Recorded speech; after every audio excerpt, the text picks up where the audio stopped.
Hola, nuevamente estamos con este texto que vamos a seguir. Am, y hoy, bueno, me parece que ya hemos visto los dos primeros temas.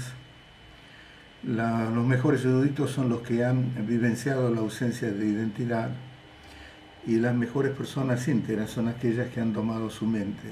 Y en ese contexto estuvimos hablando de la meditación. Y el tercero es: la mejor cualidad sublime es el altruismo, que bueno, en tibetano es Sionten Kicho Pensem Chewayin. El altruismo tiene una importancia fundamental en el budismo porque en realidad un tema central del Mahayana, que es el, las enseñanzas que corresponden al segundo ciclo de la rueda del Dharma, es ahí donde bodhicitta toma una preponderancia fundamental. Bodhicitta en realidad, literalmente, bodhi significa iluminación, chitta significa mente, y es la mente de la iluminación. En realidad se utiliza ese término con muchos significados, porque literalmente significa la mente iluminada y se podría traducir perfectamente como eso, la mente iluminada. Hay textos muy, muy importantes como el tesoro del espacio, Chuang-Tzu, en el cual siempre utiliza esa palabra bodhicitta como para referirse a la mente iluminada. Pero también en términos prácticos, bodhicitta se utiliza porque es también un proceso por el cual nosotros vamos caminando el sendero y también cultivando cualidades que ya son innatas en ese bodhicitta, es decir, en la mente iluminada, pero que tenemos que desarrollar, que tenemos que cultivar, que son las cualidades del amor altruista, también la compasión y demás. Son cualidades que ya están y que por alguna razón, por velos que la están tapando, así como las otras cualidades iluminadas, no las estamos experimentando en su verdadera magnitud. Y además de eso, no solo eso, sino que lo que experimentamos de esas cualidades o esa energía, digamos, que es nuestra naturaleza esencial, esas cualidades son como energías que tienen un tinte específico, una energía que tiene un tinte de compasión, otra de devoción, otra de sabiduría y así sucesivamente, todas pertenecientes al aspecto de claridad de nuestra mente.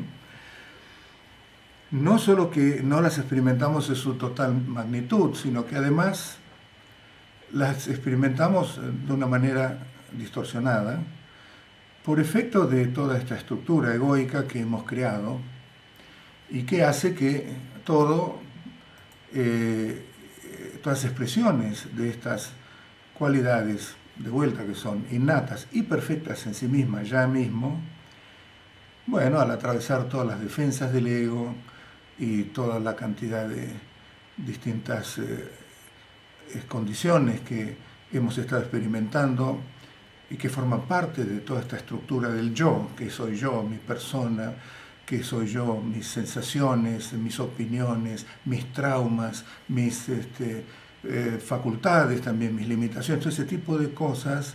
Entonces, esa energía que nace en un estado puro, al llegar a una expresión mucho más burda de cómo nos relacionamos con el mundo y cómo nos relacionamos con nosotros mismos, aparece no solamente, no en su total magnitud, sino una expresión parcial, sino además distorsionada, porque está manejada todavía por el yo, porque el yo es vigente, está vigente.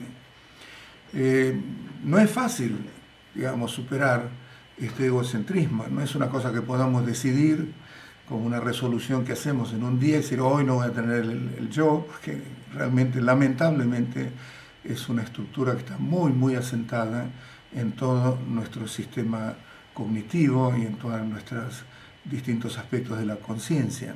Siempre está presente el yo, todo lo que percibimos, todo lo que pensamos, todo lo que conocemos, opinamos y demás, siempre están en referencia a ese cuartel central con un jefe siempre presente, que es el yo. Hasta en los sueños también, que es un nivel de conciencia un poco más, menos aferrada, digamos, al cuerpo, por ejemplo, que es un aspecto que realmente afecta también la capacidad de nuestra conciencia. Hasta en los sueños también predomina esa noción del yo, ese centro egoico, o sea que realmente está siempre presente.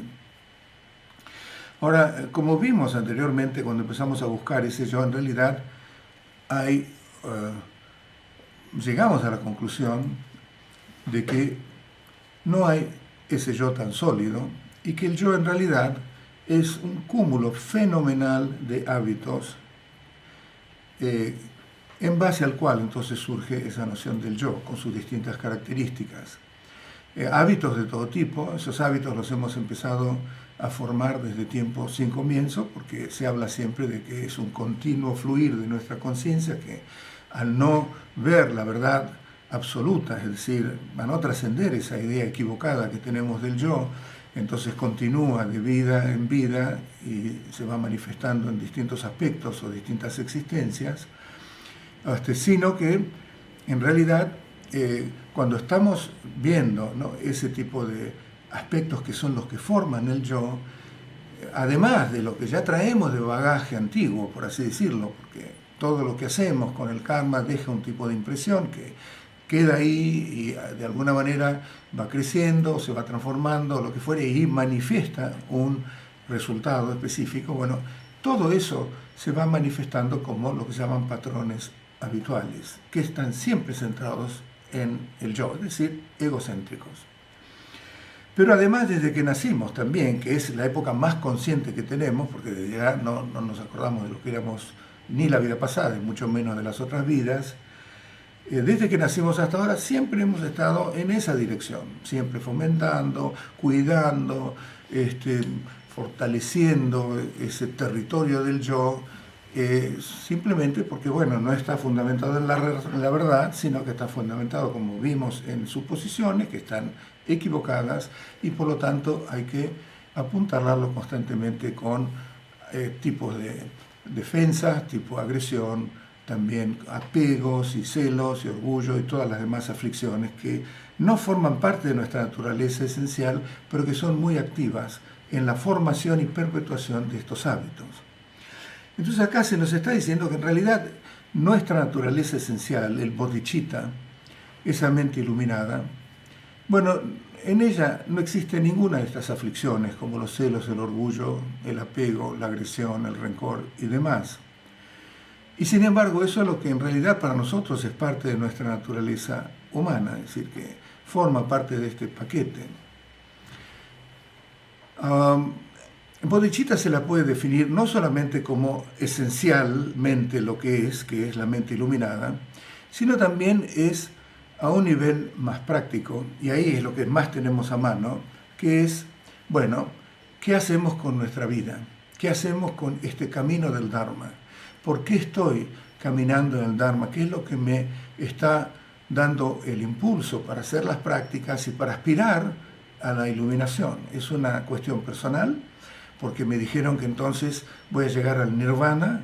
Nirvana significa trascender el sufrimiento. Y bueno, lo que más me afecta es la insatisfacción, el sufrimiento, y por lo tanto estoy tomando el camino espiritual para salvarme, en cierta manera, del sufrimiento, más bien yo mismo, es decir, mi conciencia, que no experimente más sufrimiento.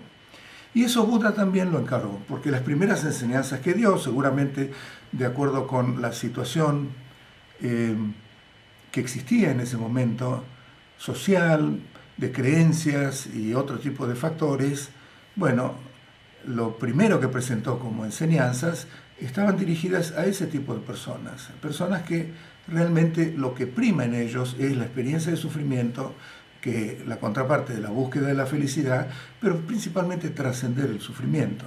Y por eso dio las 4 nobles verdades que explican que si bien hay sufrimiento, hay un origen del sufrimiento, que él lo conoció, hay un camino que puede llevar a la cesación del sufrimiento. Entonces esa conciencia, ese ser, alcanza un nivel de iluminación que implica que ya está en un nivel en el cual no experimenta más sufrimiento. Después, el segundo ciclo de las enseñanzas del Dharma, que sería el que dio en Rajgir, y en el cual presentó ya abiertamente cuál es la naturaleza de la realidad, y no en una forma parcial como en el principio, ahí empezó a hablar de lo que se llama el bodhicitta. Y bodhicitta más bien es como, bueno, dar cuál es la razón por la cual estamos en este camino. Si somos honestos, desde ya que entramos en este camino, por una cuestión bastante personal, por insatisfacción o lo que fuera, y somos bastante de las características de esos primeros practicantes.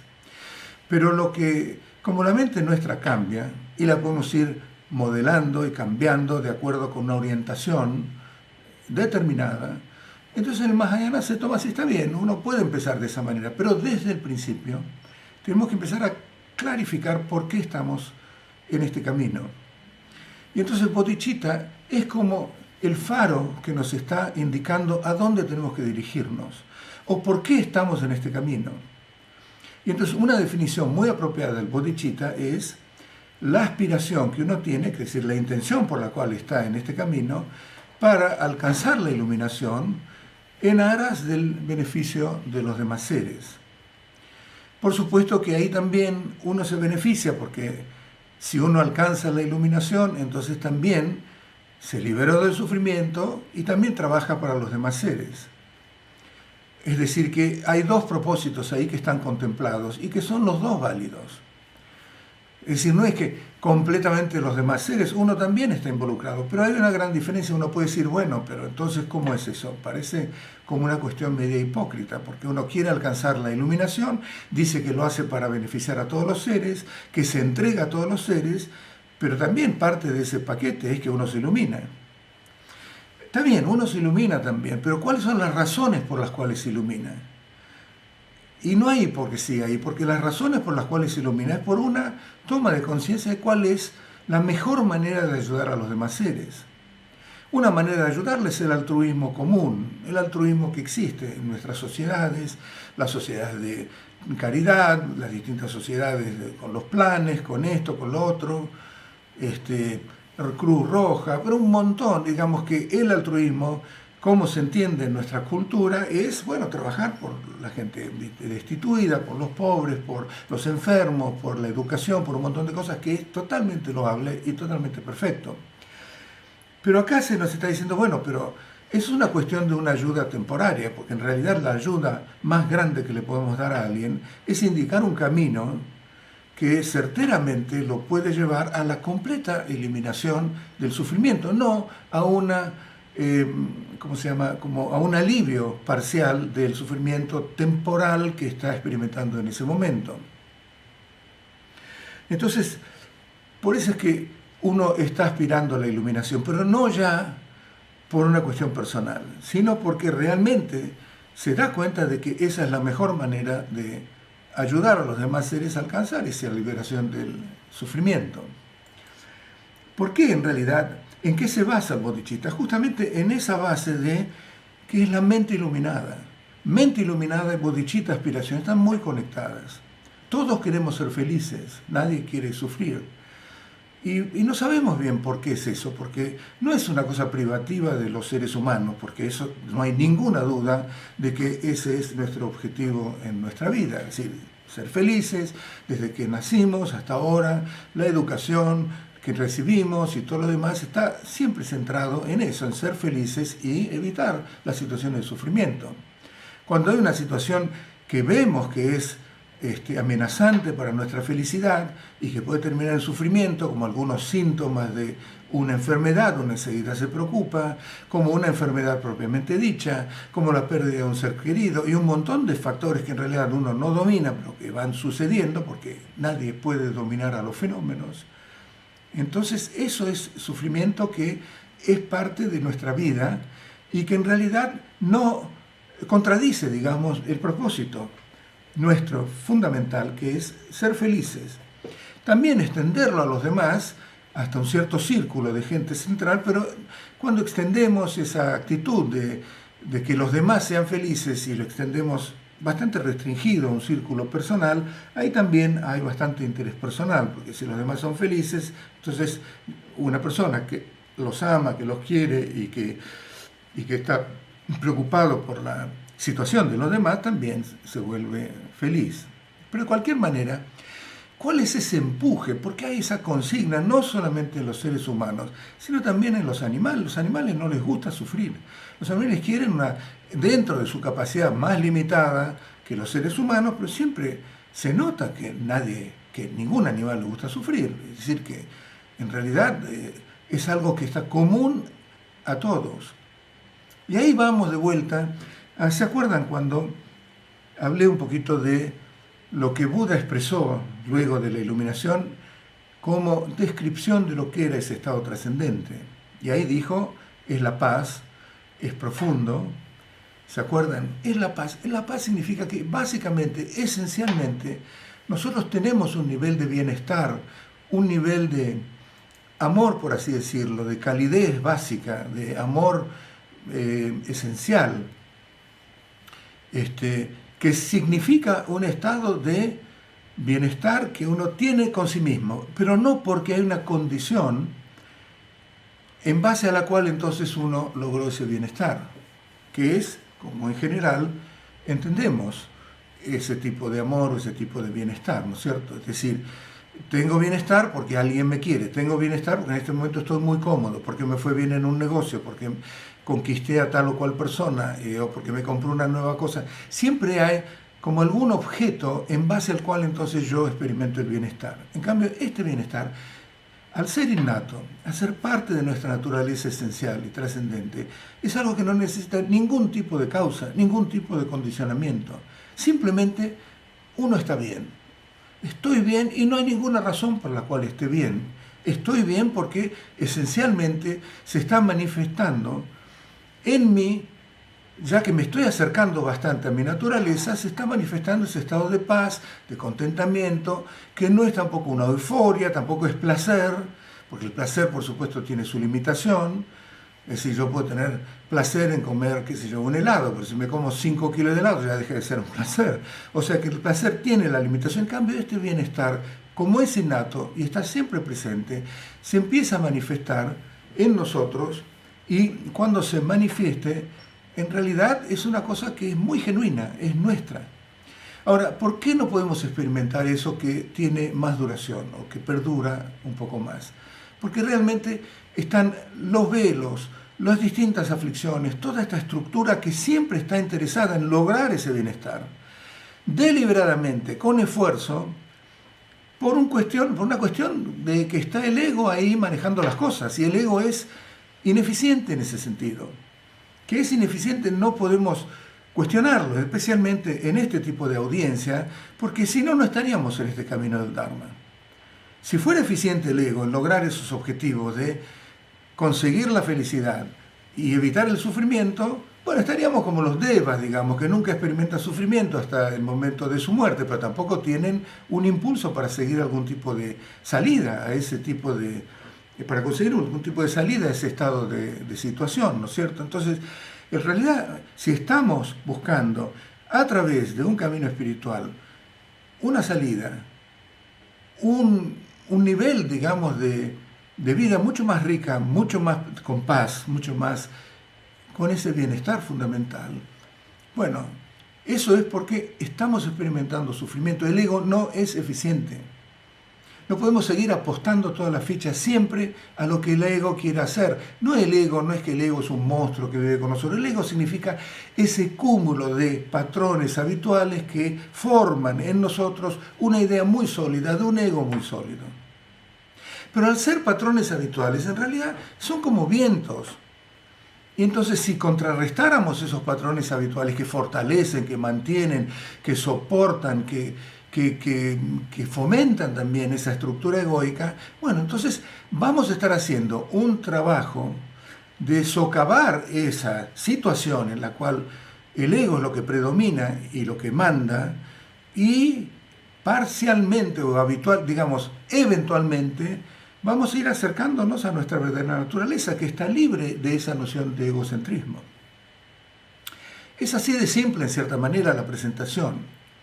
Por eso el bodhicitta, que es esa aspiración de alcanzar la iluminación para el beneficio de todos los seres, tiene dos aspectos que tenemos que considerar. Se considera que es fundamental en el Mahayana si lo que queremos es aspirar a la iluminación completa, es decir, a completamente eliminar esos velos, los velos aflictivos, emocionales, y también los velos cognitivos que nos impiden que nuestra naturaleza búdica se manifieste en su totalidad sin ningún tipo de restricción, y entonces en ese caso seríamos un Buda. Entonces no podemos obviar este aspecto del bodhicitta. Y este aspecto del bodhicitta tiene una cuestión que la caracteriza, y es que vamos a entrenarnos para, en vez de estar siempre pensando en nosotros como primero y poner a los demás en segundo lugar, todo el corazón del bodhicitta como práctica es pensar en los demás antes que uno mismo, pensar en el beneficio de los demás antes que el beneficio propio. Y eso, para hacer eso, entonces hay que cultivar ciertas emociones que nosotros tenemos y orientarlas como para que se vayan liberando de las distorsiones que habitualmente tenemos. Y estas son la compasión, son el amor altruista o el amor en sus distintos aspectos, son también la alegría al ver que los demás están felices o consiguen algún tipo de felicidad, y principalmente también un nivel de ecuanimidad que destruya esos parcialismos que tenemos con respecto a unos sí y a los otros no, a unos más y a los otros menos, y todo ese tipo de actitudes que habitualmente tenemos, porque realmente no somos unos seres totalmente abiertos, sino que hay mucho juicio, juzgamos muchísimo a los demás, y en base a esos juicios entonces hacemos nuestros bolsones de amigos y bolsones de enemigos o de gente que nos irrita y todo lo demás. Ahora, ese bodhicitta, entonces, cuando estamos hablando de que en realidad etimológicamente significa mente iluminada, también tiene que contener un elemento de sabiduría. Entonces, por eso se habla de que hay dos tipos de bodhicitta. Uno que es el bodhicitta convencional, relativo, que es el que más bien funciona a un nivel de entrenamiento. Así como si queremos desarrollar músculos, como esas personas que desarrollan músculos y abdominales y todo lo demás, todos aceitosos, que se pasan horas levantando pesas. Bueno, de la misma manera, con nuestra mente, que es una mente que cambia, esa es la gran condición de nuestra mente, que no es una cosa sólida, sino que así como ahora está egocéntrica, la podemos llevar a límites inimaginables, más bien ilimitados, de compasión, de amor y demás, también a un nivel conceptual, a un nivel convencional. Cuando hablamos de nivel convencional, estamos hablando esta mente de ahora que nosotros tenemos, una mente que juzga, una mente que tiene pensamientos, una mente que funciona circunscripta al intelecto, y también con las emociones que nosotros decimos, bueno, que son la parte del corazón, digamos, que las emociones de, no tanto las buenas y como amor, compasión y demás, pero también incluyendo las de apegos, irritación, celos, orgullo y todas las demás. Es decir, nosotros somos un ser cognitivo, intelecto, pero también somos un ser emocional. Y bueno, convencionalmente decimos, eso viene del corazón. En el budismo no se hace tanta diferencia, corazón, intelecto y todo lo demás, todo se lo considera como mente, conciencia, en las cuales están incluidas no solamente el aspecto cognitivo de cómo percibimos las cosas, sino también todo ese bagaje emocional que va modelando nuestra percepción y también nuestras reacciones. Y en general, nuestras reacciones, siempre lo que predomina en ellas es ponernos a nosotros primero y después a los demás. Y eso hay que romperlo de alguna manera. ¿Por qué los primeros no alcanzan el estado de Buda? Es decir, las primeras enseñanzas en cuyo, búsqueda, es la búsqueda de la liberación del sufrimiento, y alcanzan la liberación del sufrimiento, pero no alcanzan el estado de Buda. ¿Cuál es la limitación de eso? Porque al no incluir la situación de los demás seres, en realidad la visión está siempre acotada. Es una manera de negar a los fenómenos. No importa tanto los fenómenos inertes como por ejemplo las piedras o las montañas o los caminos o lo que fuera. Los fenómenos inanimados, bueno, no tienen conciencia, pero si uno se cierra, digamos, a incluir dentro de su aspiración también a la iluminación de todos los demás seres, se cierra a la condición de los demás seres y queda bastante centrado en cómo solucionar ese problema del yo y tratar de ver si ese yo existe o no. Y las prácticas llevan a ver que ese yo no es tal cual uno lo percibe. Entonces ahí elimina el sufriente, elimina el yo, elimina el error a un nivel parcial, pero permanece percibiendo el mundo como que hay un mundo ahí existente. Pero no hay una enorme preocupación por la condición de todos los demás. Por supuesto que también estos practican y son, es decir, cuanto menos egocentrismo tenemos, naturalmente más amorosos somos y más compasivos tenemos, más empatía tenemos. Pero no alcanza a el nivel que tiene el objetivo o digamos, el ideal del bodhisattva, que es aquel que camina, aquel que camina el camino en el cual lo que se cultiva es el bodhicitta. Porque ese nivel del bodhisattva es llevar a todos los infinitos seres al nivel de Buda y alcanzar el nivel de Buda. Entonces, ¿qué es lo que impide que los del primer camino no alcancen el nivel de Buda? Justamente es eso, que encaran todo el camino acotado a su propio, pero también, porque estamos hablando del yo, digamos, entonces es como una especie de incoherencia decir que tienen un interés tan personal, pero en cierta manera es eso, pero una actitud con respecto a todos los fenómenos que está muy limitada. Y una de las cosas que impide entonces alcanzar el estado de Buda es que esa misma limitación también limita a la conciencia a acceder a la verdad absoluta en su completa magnitud. Es decir, que cuando uno cultiva el bodhicitta relativo, lo que está haciendo es abrir ese campo de percepción que nosotros tenemos, egocéntrico, lidiar con los hábitos que son los que mantienen esa tendencia siempre a considerarnos antes que todos los demás. Nuestras preocupaciones son las que más importan en nosotros, nuestros problemas, nuestro sufrimiento y demás, en realidad siempre eso es lo que más cunde en nosotros. Después vienen los demás, porque también tenemos, como parte de nuestro bagaje así humano, también tenemos compasión, tenemos amor. No hay ninguna duda de que tenemos ese tipo de sensaciones. Pero digamos que lo que prima en un primer momento es eso, y eso es lo que se indica en el budismo que tenemos que empezar a quebrar. Porque todas las prácticas budistas tienen como objetivo corregir los errores.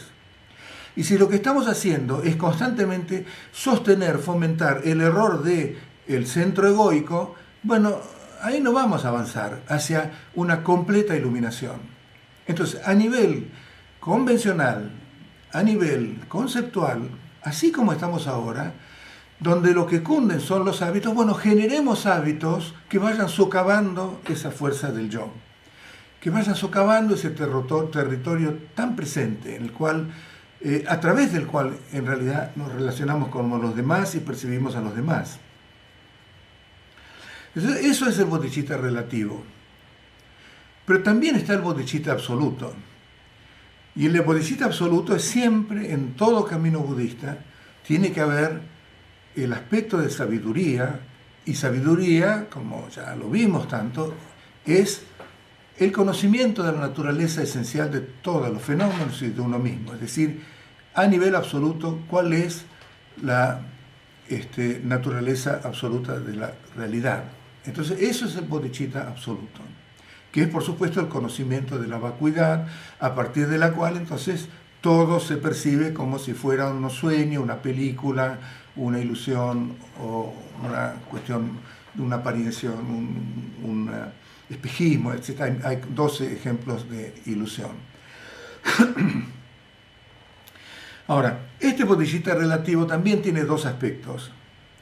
Uno es el aspecto de tenemos que corregir nuestra motivación para que después, al actuar en forma compasiva, entonces nuestra motivación, nuestras intenciones de por qué estamos practicando generosidad y todas las demás, que son acciones que se basan en la empatía, en la compasión, en el amor altruista, en el altruismo y demás, estén guiados con una intención que condiga con el bodhicitta, con esa mente iluminada, que condiga con nuestra naturaleza esencial, que no esté viciada por favoritismos, por lealtades, por venganzas, por celos, por competencia, por un montón de cosas que lamentablemente son parte de nuestra vida normal y que se van colando. Entonces está el bodhicitta de lo que se llama aspiración, que es justamente de la intención, para corregir nuestra intención, que va a acompañar y va a motivar las acciones después altruistas, y el bodhicitta en acción, que sería ya, sí, poner en práctica y practicar con los demás seres, con generosidad, con disciplina, con paciencia y todo lo demás. Ya ahí hay un nivel de interacción. Pero si no enfocamos al principio cuál va a ser nuestra intención, no estamos seguros de que al practicar generosidad, esa acción de generosidad contribuya en el camino hacia la iluminación y no sea algo que está tan viciado con aflicciones que después termina siendo un buen karma, pero un karma muy contaminado, digamos. Y la cuestión no es seguir haciendo karma contaminado. Todo lo que se hace a nivel conceptual es lo que se llama acumulación de mérito o generación de mérito. Y mérito, en el contexto budista, o digamos, ¿qué significa mérito? Es buenas acciones, acciones positivas, acciones para beneficiar a los demás seres, acciones que evitan acciones negativas, digamos, ¿no? Abstención de lo negativo y generación de lo positivo. Ese karma positivo es lo que técnicamente en el contexto del budismo se llama mérito. Y siempre que hagamos algo en base al dualismo de sujeto y objeto, que es nuestra condición actual, eso es lo que se llama nivel convencional, nivel relativo, y genera karma. Y genera karma, puede ser positivo o puede ser negativo. Karma positivo es el que beneficia a los demás seres en este contexto del bodhicitta. Entonces, ¿por qué estamos generando karma positivo? Porque habíamos dicho que tenemos que generar nuevos hábitos que neutralicen y que erradiquen y que eliminen estos hábitos tan acentrados, tan enraizados que tenemos y tan viejos de cierta manera y que volvemos a repetir instante tras instante centrados en el yo. Por eso que las prácticas son bastante simples en su constitución, pero no son tan simples cuando uno las implementa, porque ahí se pone cara a cara con justamente esta actitud que nosotros no creíamos que era tan fuerte. Según el Dalai Lama, por ejemplo, cuando nosotros nacemos ya con un nivel de compasión, es parte de nuestro ser. Un nivel también de amor, de empatía y de todas estas cualidades, porque eso es parte de la naturaleza búdica. Acuérdense que nunca nos despegamos de nuestra naturaleza búdica. Ni tampoco los animales, hasta los animales muy feroces también muestran compasión. Una madre, digamos, de un tigre, una leonesa, no sé cómo se dice, digamos, con sus críos, siempre los cuida, los amananta, bueno, qué sé yo, lo va alimentando y demás. Y eso no es porque lo aprendió, porque algún lama, un maestro budista le dio un curso, sino que es natural, es una cosa natural. Y a nosotros nos pasa lo mismo. Es decir, las madres, al ver cómo las madres tratan a los hijos que tienen, bueno, se nota que hay un desprendimiento enorme de su territorio egoico y se vuelcan completamente a atender a ese otro ser. A ese otro ser, es decir, al ser que realmente nació. Entonces, pero ¿qué pasa? Como dice el Dalai Lama, a medida que y lo primero que encontramos nosotros cuando nacemos es un ambiente de calidez, un ambiente de amor. Está el abrazo de la madre, el abrazo del padre, el cuidado de la madre. Uno va creciendo en ese ambiente de amor. Se dice también, a nivel parece científico, que la gente que no encuentra eso, porque son abandónicos y todo lo demás, también eso atenta con un buen desarrollo del cerebro, o sea que es parte integral de todo nuestro desarrollo psíquico, intelectual, mental, digamos, y también emocional, encontrarnos con ese aspecto de amor, de compasión, con el cual entramos al mundo. Pero cuando vamos creciendo, entonces ya lo damos por sentado. Y sí tenemos compasión, sí tenemos amor, pero no pareciera que tuviera mucha preponderancia esas cualidades en mi propia felicidad inclusive. ¿Qué hablar de la felicidad que podría darle a los demás practicándolo? No parece que tuviera mucha importancia, porque siempre implica ceder, y ceder no le gusta al ego. El ego todo lo contrario, se basa en el miedo, porque sabe que es una suposición, entonces lo tiene que apuntalar constantemente. Entonces ceder implica algo que está contrarrestando a su reacción habitual. Todas estas prácticas entonces de cómo vamos a cultivar a nivel convencional una buena intención que refleje el bodhicitta, esas generan karma, un karma positivo, y van completamente a contrapelo de lo que haría el ego en forma habitual. ¿Por qué? Porque si bien nosotros tenemos también esas cualidades de compasión que son parte de nuestro paquete humano, en realidad nunca hacemos nada específico para desarrollarlo y para cultivarlo y para llevarlo a un nivel que puede llegar a tener así un nivel ilimitado, un nivel inconmensurable, como se lo llama. Y eso se puede hacer, no solamente que se puede hacer, sino que además como practicantes del Mahayana, practicantes budistas como somos, es algo que no podemos soslayar, no lo podemos dejar de lado. Es parte integral de la práctica. A nosotros nos encanta oír de la mente natural, de la vacuidad, esto es tan nuevo, es algo que nunca oímos y realmente como las tradiciones espirituales que nosotros tenemos heredadas nunca cuestionan ese aspecto. Bueno, nos gusta lo nuevo, pues todo lo demás ya lo sé. El cristianismo también enfatizó mucho el amor y la compasión y las otras religiones también los enfatizan. Entonces uno dice, bueno, eso ya es parte de lo que oí siempre en mi familia, en los curas, en el catecismo o lo que fuera, y bueno, aparentemente no nos seduce tanto como lo nuevo, porque realmente que nos diga que el ego es una falacia, que el ego no existe, que todo es como una película, que eso es nuevo y contradice completamente a nuestras creencias habituales. Entonces, aparentemente sentimos más atracción por eso porque es nuevo y porque además es muy profundo desde ya. Pero además porque es nuevo, porque estamos buscando un camino nuevo, un camino espiritual nuevo. Ya conocemos los otros caminos espirituales y en cierta manera nos sentimos defraudados por alguna razón. Entonces encontramos algo que nos está diciendo algo nuevo, algo que, bueno, es como una luz en el camino.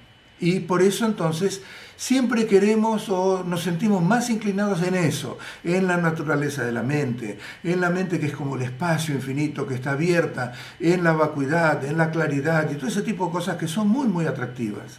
Es el nivel de la inteligencia o es el nivel de nuestra inteligencia, porque los lamas mismos lo dicen, debido a nuestra educación que tenemos en nuestra cultura occidental, que mayormente todos hemos tenido, seguramente primaria, secundaria y muchísimos también terciaria, y toda la sociedad está orientada para cultivar y basarse en el desarrollo de esa inteligencia, bueno, entonces eso es lo que más nos atrae. Pero en ese camino estamos descuidando los valores humanos fundamentales. Y eso es lo que el budismo dice, no lo tenemos que descuidar. No tenemos que descuidar la compasión que tenemos, que es bastante limitada. ¿Por qué no dedicarle específicamente prácticas, sistemas que están diseñados para no dejarlo en una cosa como que, bueno, ya la tenemos, sino llevarla a niveles asombrosos de desarrollo? Entonces las técnicas del bodhicitta relativo justamente están dirigidas a eso. Y en el bodhicitta de aspiración lo que se desarrolla es justamente eso, es decir, corregir, orientar, aclarar nuestra motivación. Y ahí entonces lo que cultivamos son lo que se llaman los 4 inconmensurables. Todo esto forma lo que se llama el altruismo, pero es el altruismo desde la óptica budista. Porque, como vimos, hay altruismo. Bill Gates es altruista, Warren Buffett es altruista, hay tantas fundaciones por todos lados, digamos, tanta gente que trabaja para el bienestar de los demás. Son todos altruistas, son filántropos, sí, perfecto, buenísimo. Pero no en ninguno de estas, digamos, acciones filantrópicas y altruistas que se hacen al nivel que conocemos, tiene como objetivo alcanzar la iluminación. Ninguna acción compasiva que estas grandes organizaciones están haciendo, que es valiosísimo, tiene como objetivo eso, alcanzar la iluminación, para liberarlos completamente del sufrimiento, para corregir completamente los errores de cognición y llevarlos a que todos seamos Budas, que es lo que siempre fuimos, pero que no podemos ver. Eso es privativo, digamos, del cultivo del bodhicitta. Se ve que la compasión en sí misma no es bodhicitta, pero sin compasión no hay bodhicitta. Porque la compasión y el amor altruista son realmente factores que están como parte de nuestro ser y que tenemos que cultivar. Lo único que tenemos que hacer es darles más fuerza, digamos, darles más combustible para que vayan desarrollando más músculo dentro de nosotros, en vez de quedar esas cosas medias, digamos, como las que tenemos, digamos, que no son demasiado desarrolladas.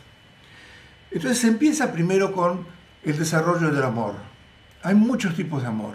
Está el amor filial, el amor paternal, el amor entre parejas, el amor apasionado. Hay todo tipo de amor.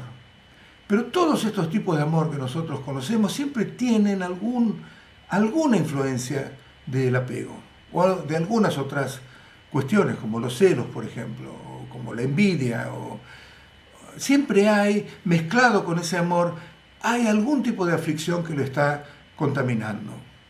Igual es mucho mejor, por supuesto, experimentar amor, aunque esté contaminado y que tenga apego, que odio y rencor, desde ya que sí.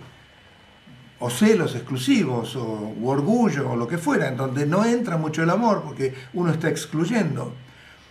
Pero si hay una posibilidad de que nuestro amor se libere de ese aspecto de apego, entonces ese amor es un amor genuino que representa y que manifiesta una cualidad de amor muy cercana al amor que nosotros tenemos en nuestra base fundamental, en nuestro nivel de la naturaleza búdica.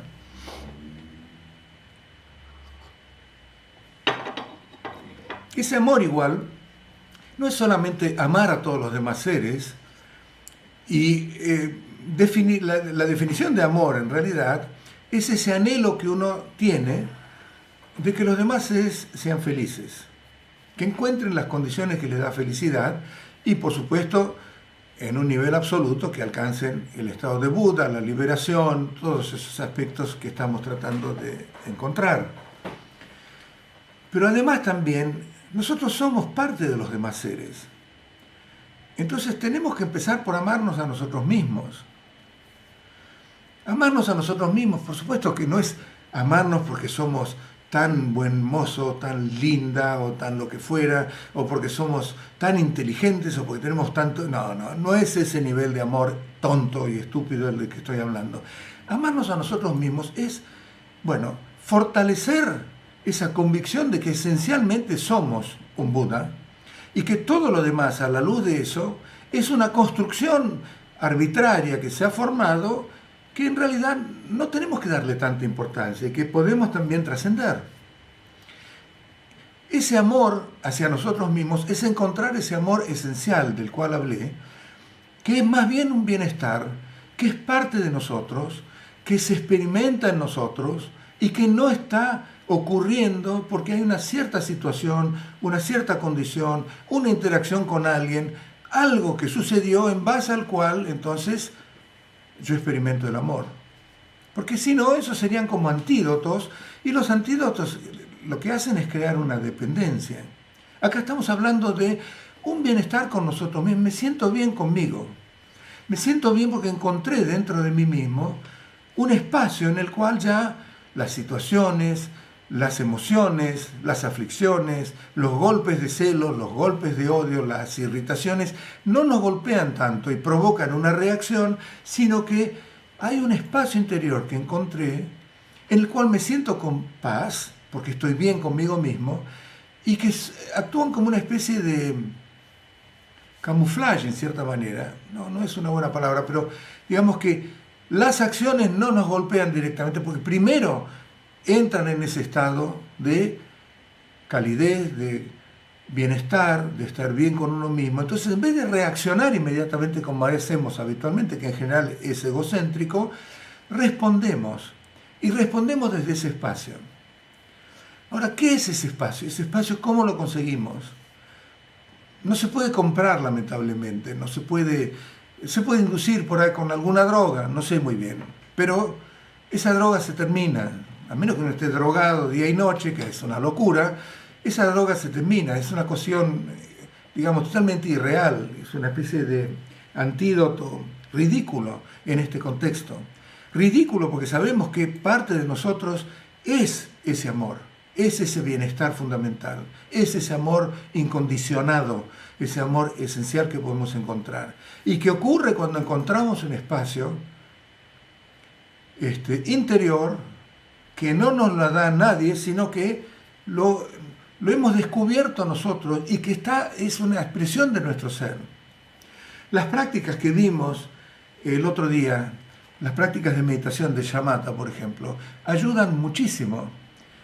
Al desarrollar nosotros el mindfulness, al desarrollar también el awareness, el mindfulness, la presencia mental, lo que estamos haciendo es encontrarnos con ese espacio de la hora, por así decirlo, que es un espacio nuestro también, en el cual lo que prima es una atención, es decir, estamos presentes, y cuando tenemos esa presencia y tenemos ese segundo aspecto de la cognición, de la alerta, entonces ahí no entran las aflicciones tan fácilmente, porque las detectamos enseguida y al detectarlas entonces ya no entran en ese espacio de presencia, en ese espacio en el cual nos sentimos bien, porque es la paz. Acuérdense que shamatha literalmente es shine en tibetano, shiva es paz o calma o quietud, y nepa significa que permanecemos en esa quietud. Esa quietud no es simplemente una concentración, sino que es una quietud que es un bienestar también. Es bienestar porque no estamos acechados con aflicciones que nos pueden conmocionar, con emociones negativas, destructivas, que siempre son las causas de estar mal, irritaciones, sentirnos, digamos, mal con nosotros mismos, o poca autoestima, o lo que fuera, sino que ahí encontramos algo que es propio nuestro.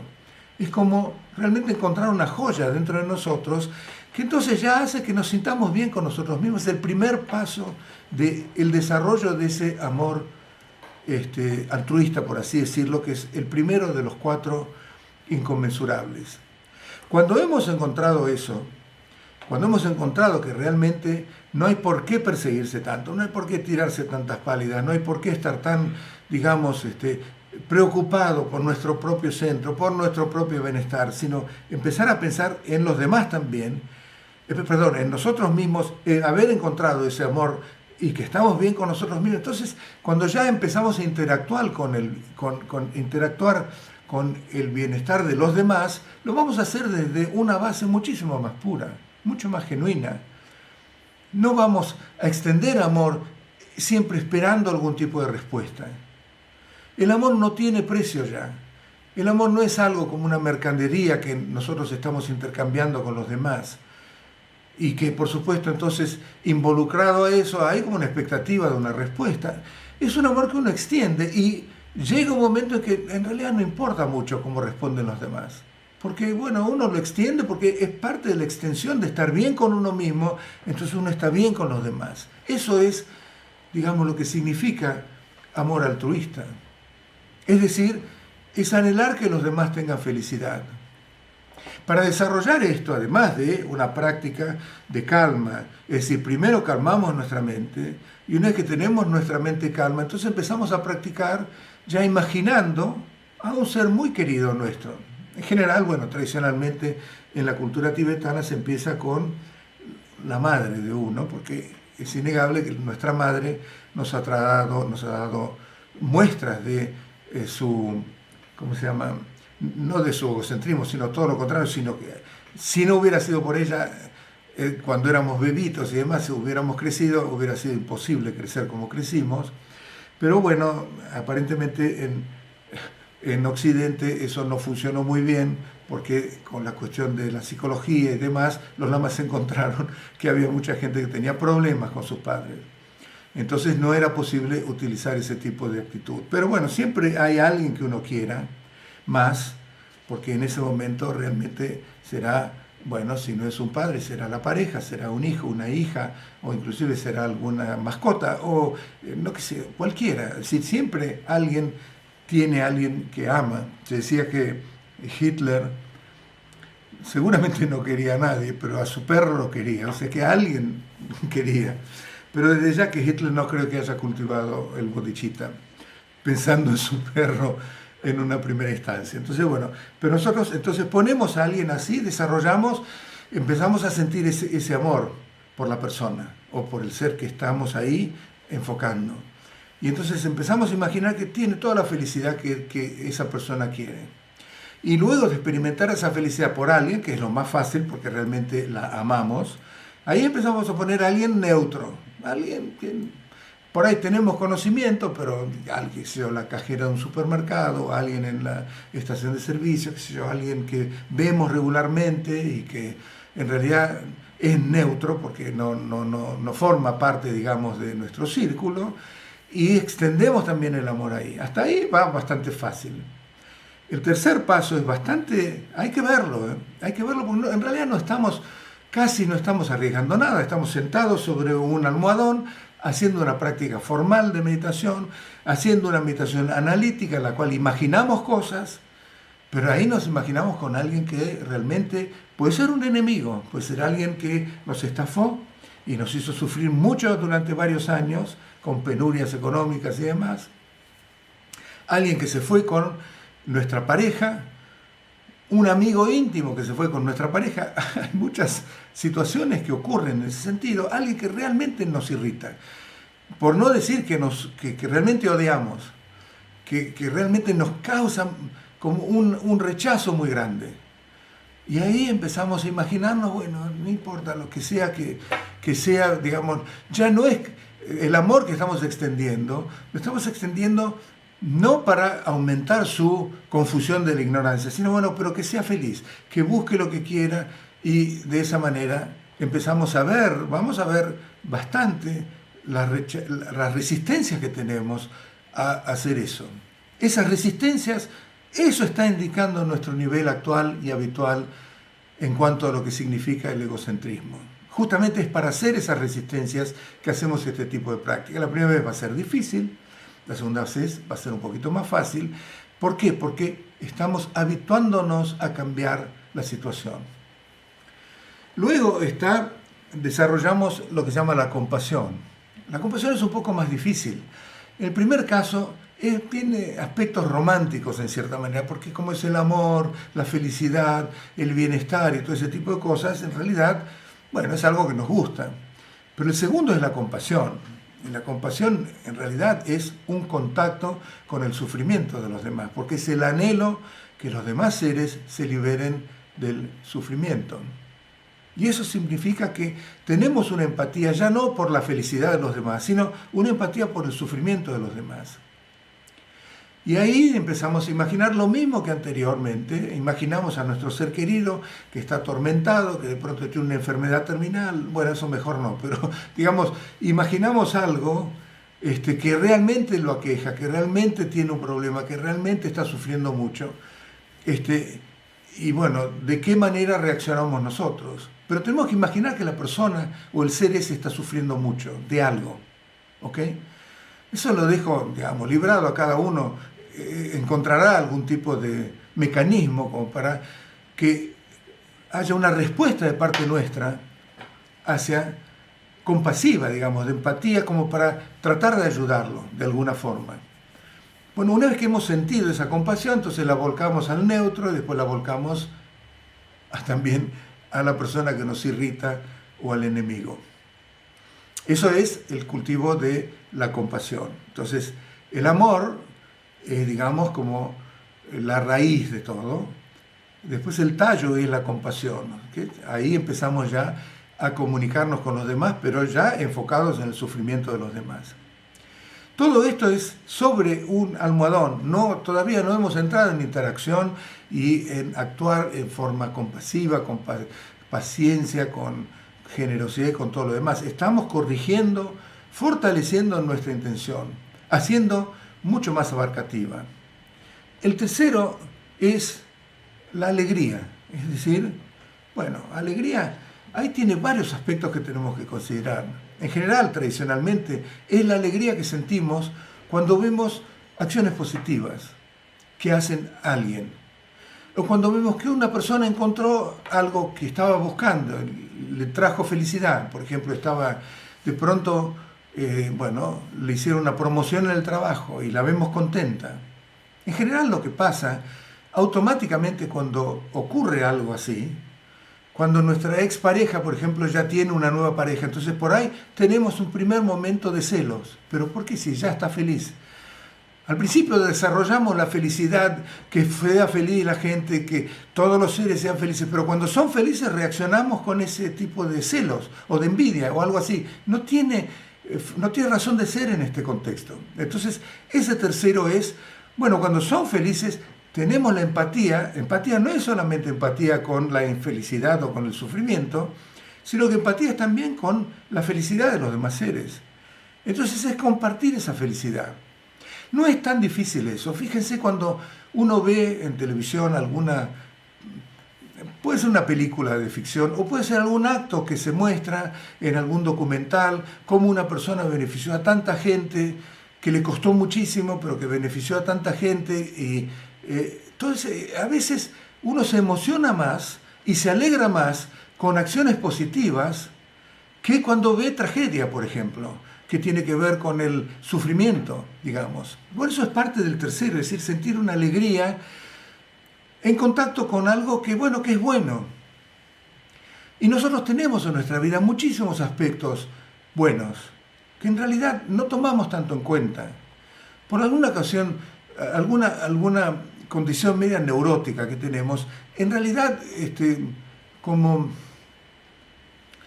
no le damos importancia, menospreciamos o no le damos tanto, no detectamos tanto los aspectos felices de nuestra vida, los aspectos buenos que tenemos, que en general son la mayoría, y nos quedamos anclados en la crítica que alguien nos hizo, el problema que alguien nos trajo, la preocupación por un negocio que no está saliendo, en la situación porque por ahí me duele la muela o lo que fuera. Siempre le damos muchísimo más énfasis a las cuestiones que nos irritan o que nos dan sufrimiento, que valorar las condiciones en las cuales vivimos.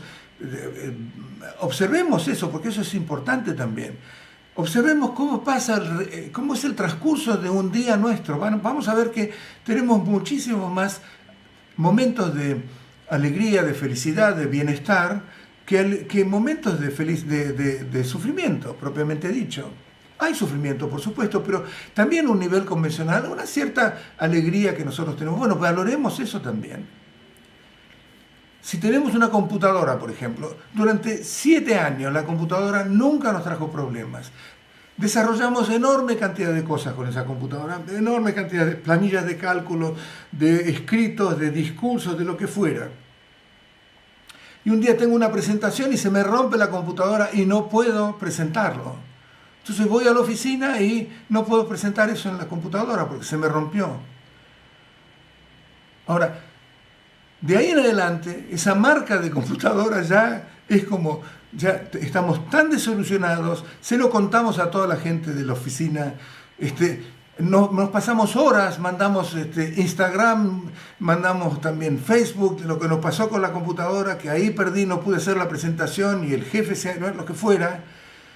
Esa computadora se transformó, es decir, nunca hay una valoración de los 7 años que nunca nos dio problemas. Y nunca habíamos mandado un Facebook o un Instagram diciendo qué buena esta computadora, por ejemplo. Pero tendemos a ese tipo de reacción neurótica. Eso hay que corregirlo también. Y sería el tercer aspecto. Es decir, con respecto a la felicidad de los demás, a los éxitos de los demás, no puede ser que reaccionemos como, bueno, se le fue la mano, está bien que también una cosa tras otra. Ayer a aquel le dieron la promoción que yo estaba buscando y se ganó la grande y esto lo que fuera, pero basta ya. Es decir, tener una actitud, la podemos desarrollar como para siempre que vemos que otra persona logró algún tipo, o que está feliz, o que tiene amor, o lo que fuera, que, bueno, compartir ese amor de parte nuestra, ¿por qué no? es una cosa que podemos trabajar en eso también. Es un impedimento, los celos y la envidia son un impedimento, y el tercero es justamente el antídoto para eso. Acuérdense de que estamos dedicando nuestra vida para liberar a todos los seres. Y ahí viene el cuarto, que es la ecuanimidad. Se enseña como el cuarto, la ecuanimidad, que significa parcialismos, pero en realidad la ecuanimidad está como base fundamental del primero, del segundo y del tercero de los inconmensurables.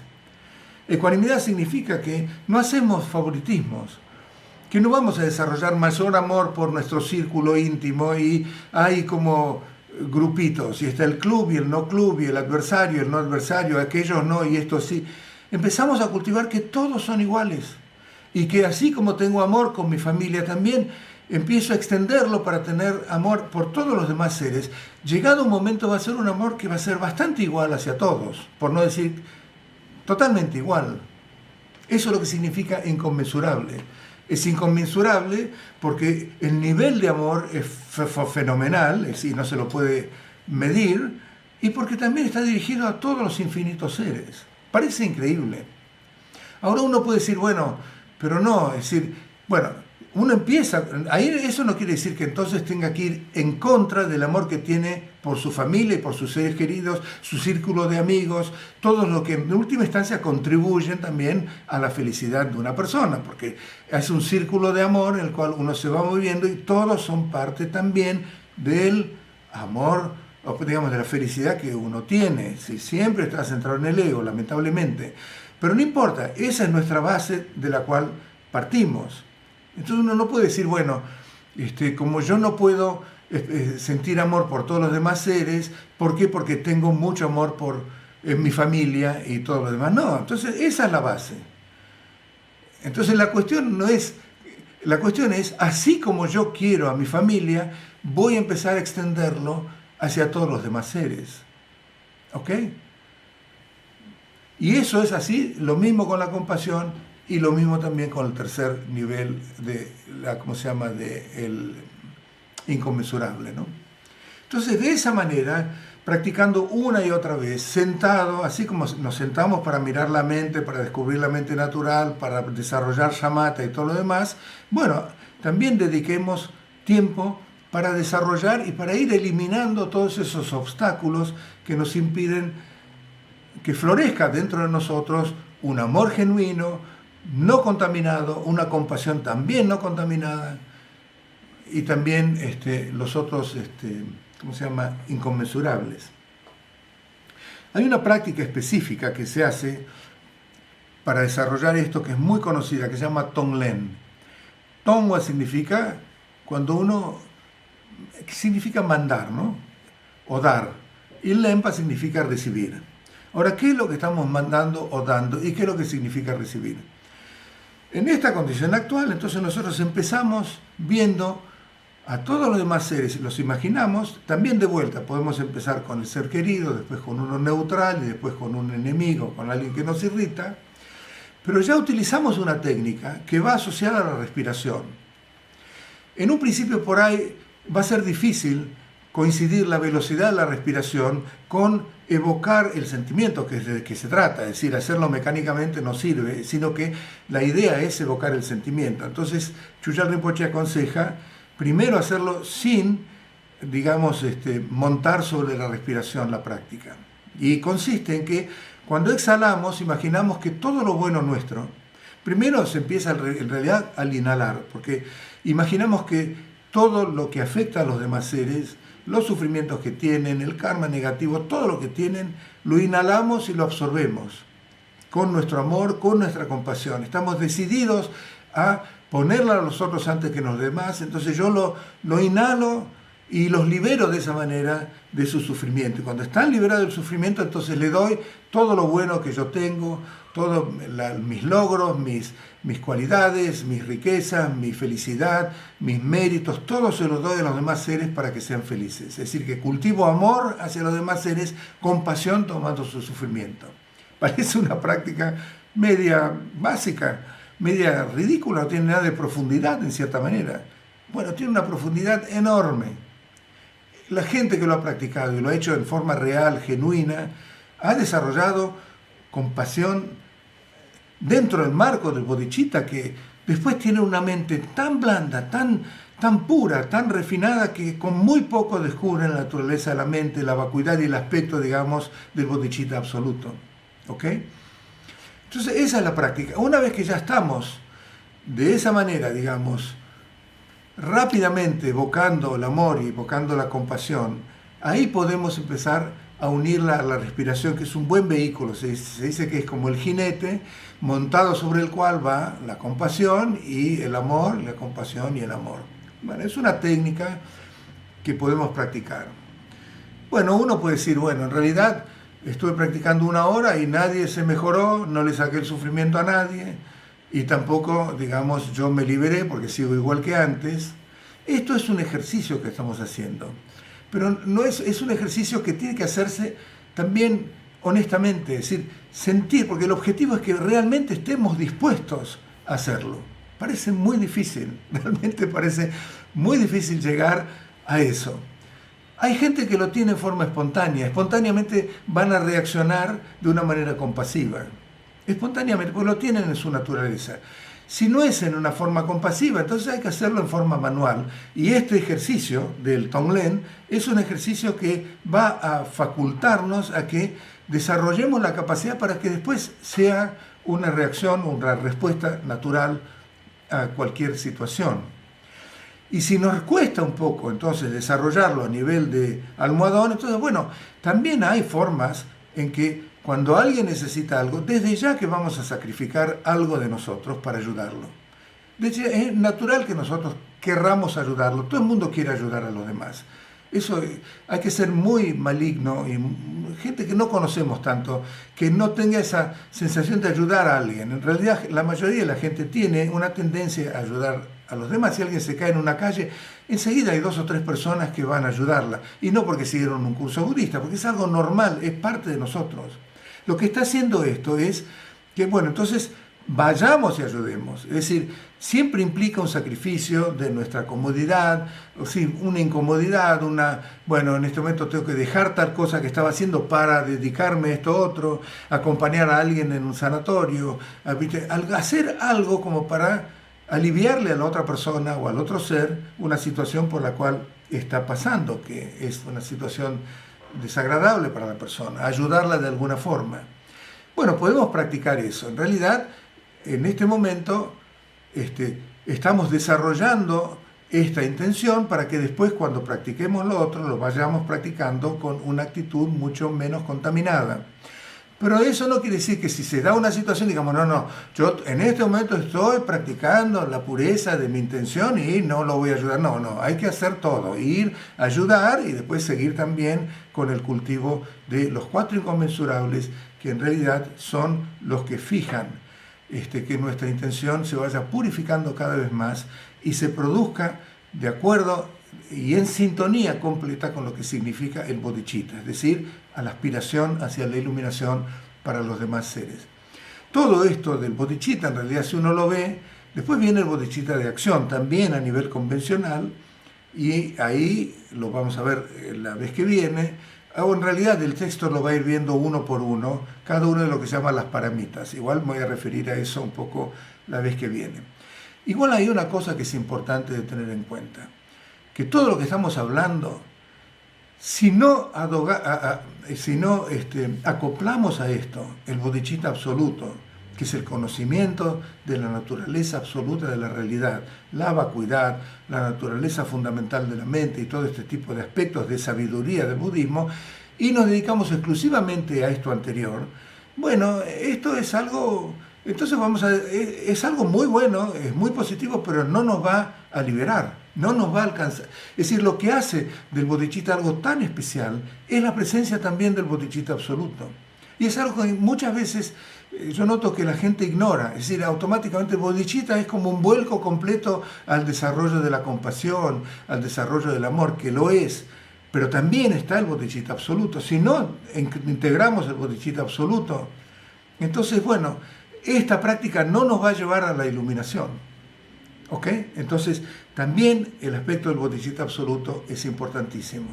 Y creo que lo vamos a ver en las próximas, cómo empieza también a volver a recalcar en nosotros en cómo cultivar la visión correcta, la vivencia correcta del estado natural absoluto de la realidad, porque si no acoplamos eso al bodhicitta relativo, el bodhicitta relativo es, bueno, ser un muy buen ser humano, muy bondadoso, muy compasivo, que por supuesto es karma, pero acuérdense siempre de que las nubes negras, por supuesto, tapan el sol, pero las nubes blancas también lo tapan. Si bien las nubes blancas es mejor que las nubes negras, karma positivo es mejor que karma negativo. Si no eliminamos completamente las nubes, no vamos a poder ver el sol, que sería nuestra naturaleza búdica. Entonces, ahí tenemos que incluir también el bodhicitta absoluto. Y eso es algo que siempre es bueno empezar a recordarnos, que bodhicitta es los dos bodhicittas, bodhicitta absoluto y bodhicitta relativo. Y la idea, así como todo, es que eventualmente los dos aparezcan en forma totalmente indivisible. Se practica bodhicitta relativo en la misma generosidad, uno está practicándolo desde un nivel de conciencia que ya ha trascendido las tres esferas de el que está recibiendo mi acto, yo como actor y la acción o el objeto que estoy dando de generosidad, como tres esferas totalmente independientes, que es lo que ocurre en nuestra percepción habitual. En ese caso ya habría una integración completa de bodhicitta absoluto y bodhicitta relativo. Y ahí sí, verdaderamente estamos caminando hacia el camino a la iluminación y el descubrimiento de nuestra budidad innata. Bueno, creo que es momento de las preguntas.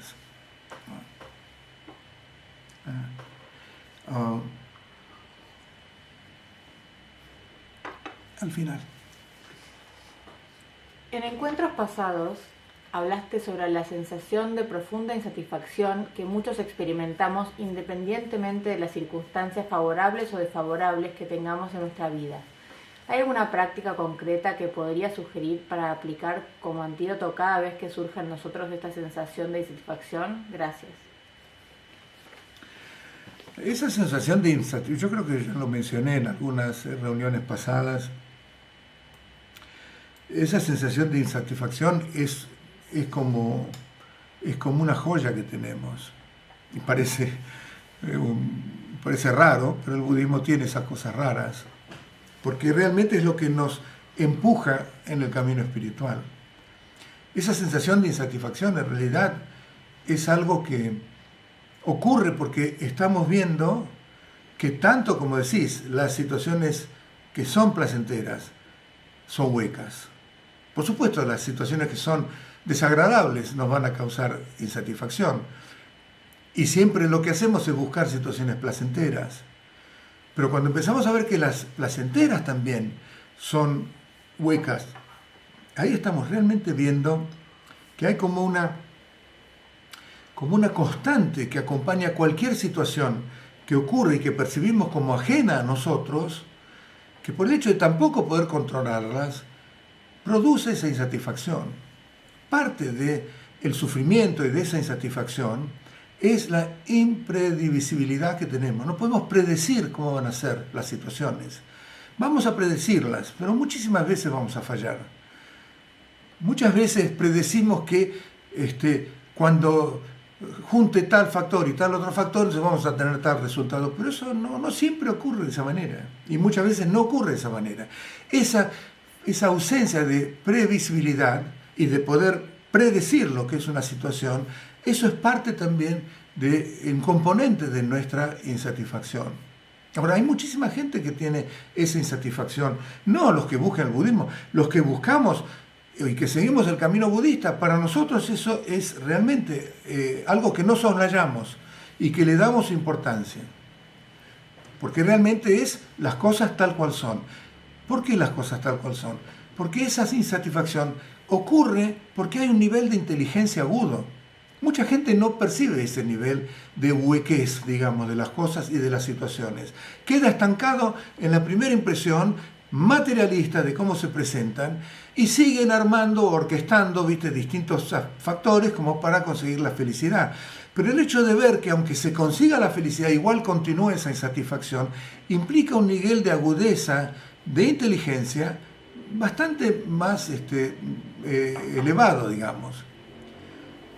lamentablemente, si vemos en nuestras culturas occidentales, y especialmente en los países más desarrollados, hay una razón por la cual muchísima gente es depresiva y tiene que recurrir a Prozac, ¿viste? Y a litio, Prozac y todo ese tipo de medicamentos que son, en realidad, son de los más vendidos en las sociedades más desarrolladas.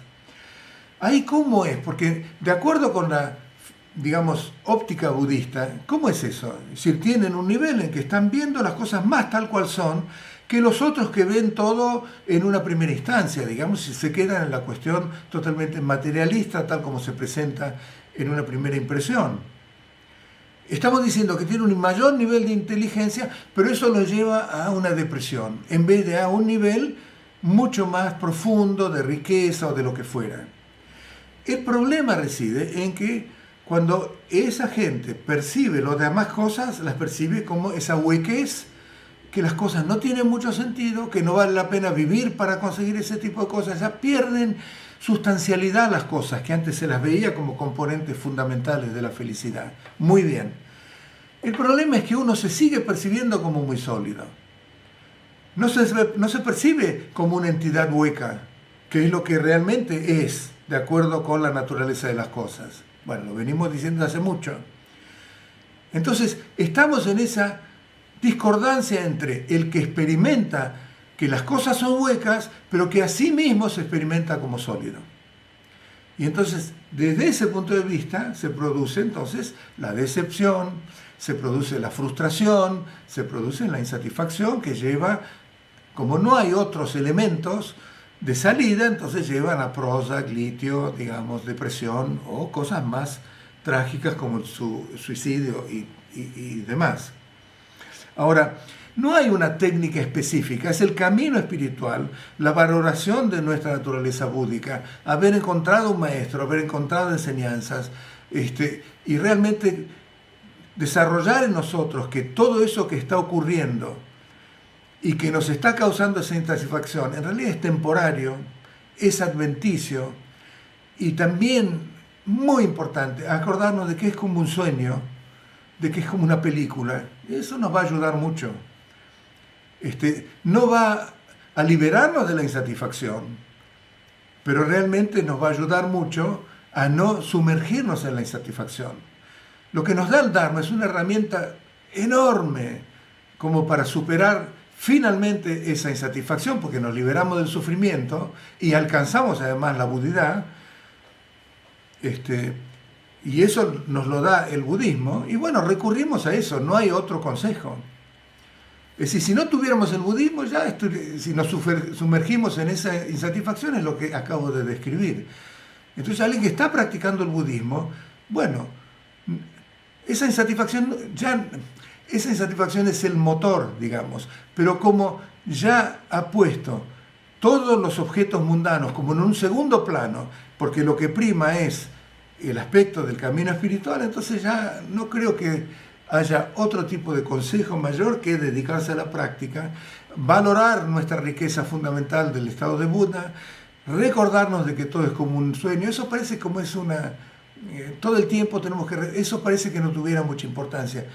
Hay textos de Longchen, hay textos fundamentales que uno puede conseguir. Por ejemplo, estoy leyendo ahora uno que se llama Encontrando el descanso en la ilusión, que dice claramente, durante todo el día, recordarnos intelectualmente, esto es como un sueño, esto es como una... No dice película, porque no había película, pero es buena película. Ilusión es una palabra un poquito difícil en castellano, porque es la ilusión de encontrar el amor, digamos, tiene esa connotación, ¿no? Ilusión es ilusorio, como si fuera un espejismo. Esto es como un espejismo, esto es como un... Y eso no nos va a lograr, no va a hacer un efecto negativo, aunque uno le parezca, porque cuanto más veamos de acuerdo a cómo son las cosas, más naturalmente va a surgir el amor genuino y la compasión genuina. La experiencia del estado natural, del estado de la vacuidad, esa mente sabia, digamos, la sabiduría, automáticamente viene embebida, digamos, impregnada de compasión, porque surgen en una unión indivisible. Entonces, bodhicitta ¿Es natural? Hay dos maneras en las cuales puede surgir en nosotros. En algunas personas, como es un aspecto natural, y la compasión es un aspecto natural en nosotros, al descubrir la mente natural, entonces automáticamente, junto con la visión de la vacuidad, surge la compasión indivisible a esa visión de la vacuidad, impregnando esa experiencia de la vacuidad. Eso es el mejor, pero bueno, algunos grandes maestros del pasado lo han experimentado. Pero para nosotros no es tan fácil, por eso tenemos que ir, si no es automático, como en ese caso, y ya experimentan una compasión genuina, entonces aplicamos un sistema manual, que es el bodhicitta relativo. Pero aplicando el sistema manual, contrarrestando los patrones habituales, vamos acercando a nuestra mente y haciendo que se vuelva muchísimo más tenue, mucho más pura, mucho más refinada, como para después encontrar en forma automática y la compasión y el amor altruistas genuinos. O sea que, bueno, es lo que tenemos a mano, ¿no? Son muchas preguntas. Gerardo, ¿tenés pensado incluir en estos encuentros sesiones de meditación con las instrucciones para quienes meditaran por primera vez, aunque sean breves? Gracias. Bueno, la próxima, el cuarto, es la mejor instrucción es constantemente mirar nuestra mente. Ahí vamos a hacer, vamos a dar instrucciones de meditación.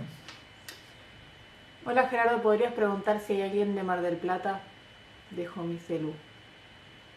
Si hay un centro nuestro en Mar del Plata, no hay. Y no hay nadie allá que nos represente, ¿no? No, creo que si quiere conectar con otra gente de Mar del Plata que les no conozco, no bueno. Tenemos mucho. He leído el libro de Patrul Rinpoche que usted indicó, muy aclarador. En la segunda parte se habla de los preliminares internos, como la toma de refugio y visualizaciones. ¿Serían esas las prácticas que la semana pasada usted mencionó que se deberían hacer solo después de la iniciación con un maestro? ¿Debo evitar tratar de hacer la práctica Vajrasattva, por ejemplo, sin esta iniciación? Gracias. La práctica Vajrasattva, algunos lamas dicen que es necesaria la iniciación, otros que no es tan necesaria. Se podría hacer, pero hay que recibir las instrucciones específicas. También el ritual, digamos, hay una estructura. Y también el lung, que es la transmisión del sonido del mantra y de todas las oraciones que se hacen en ese contexto para que sea efectiva. Se pueden hacer, pero eso no es lo que yo me refería. Son prácticas preliminares, digamos, son las especiales. Las comunes los hemos visto, son los 4 pensamientos que revierten nuestro interés de lo mundano, y las especiales que ya pertenecen al Tantra. Y en esas específicamente no hace falta tomar una iniciación. Si uno tiene una iniciación, aunque sea una iniciación de otro, que no sea mejor de Vajrasattva, pero si no tiene la de Vajrasattva también es posible hacerlo, eso lo han dicho otros lamas. Es decir, hay lamas que dicen que es necesario, hay lamas que dicen que no es necesario. O sea que se puede hacer, pero sí se necesita la transmisión leída del Lung y también instrucciones específicas, no simplemente leer de un libro cómo se hace y hacerlo no va a dar tan buen resultado, porque no hay una conexión viva con la transmisión oral, digamos, que es lo que mantiene vivo la potencia del Tantra. ¿Se acuerdan? Está la iniciación, bueno, en este caso no, pero estaría las instrucciones de práctica y el Lung, que es la transmisión oral.